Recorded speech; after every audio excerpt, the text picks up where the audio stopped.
Hello, good morning everyone.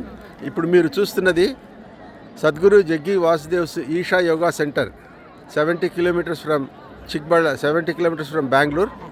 It is in Chikballapur. ఈ శివుని మూర్తి ఎంతో స్పష్టంగా ఉంది. ఆ తర్వాత ఇక్కడికి ఎంతోమంది ఉత్సాహవంతులు దీన్ని చూడడానికి, ఈషా యోగా సెంటర్ గురించి తెలుసుకోవడానికి వచ్చేవాళ్ళు చాలామంది ఉన్నారు, చాలా ప్రదేశాల నుంచి. Bengaluru being a cosmopolitan centre, ఇక్కడి నుంచి చాలా దేశం నలుమూలల నుంచి వచ్చిన వ్యక్తులు ఇక్కడ పనులు చేస్తూ ఉన్నారు. కాబట్టి వాళ్ళందరూ కూడా ఇక్కడికి సండేస్ నాడు, హాలిడేస్ నాడు వచ్చి దే ఎంజాయ్ దేర్ టైం. ఇదంతా వెరీ పిక్చరస్క్ ఏరియా. కంప్లీట్గా మొత్తం చుట్టూతా అంతా కూడా కొండలు. అదైన తర్వాత మంచి మంచి పై వరకు ఇక్కడ వరకు రావడానికి మంచి రోడ్డు ఉంది. హైవే మీద నుంచి ఒక 7 కిలోమీటర్స్ లోపలికి ఉంటుంది. ఇది చాలా బాగుంది. ఇక్కడ అంతా కూడా ముందు మనం ఎంటర్ అవ్వగానే అక్కడ ఒక నాగ ప్రతిమ ఉన్నది.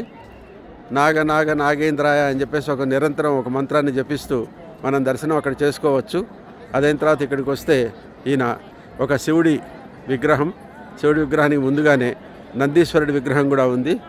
ఎంతోమంది ఇక్కడికి వస్తూ హాయిగా ఎంతో టైం స్పెండ్ చేస్తున్నారు. మంచి ప్లేస్ ఇది. బెంగళూరులో ఉన్నవాళ్ళు తప్పకుండా విజిట్ చేయాల్సిన ప్లేస్. బెంగళూరుకి ఎవరైనా వచ్చేవాళ్ళు పని మీద కానీ లేకపోతే చుట్టాల ఇళ్ళకి కానీ వచ్చేవాళ్ళు కూడా ఈ ప్లేస్ని విజిట్ చేయడానికి చాలా బాగుంటుంది. Okay, thank you.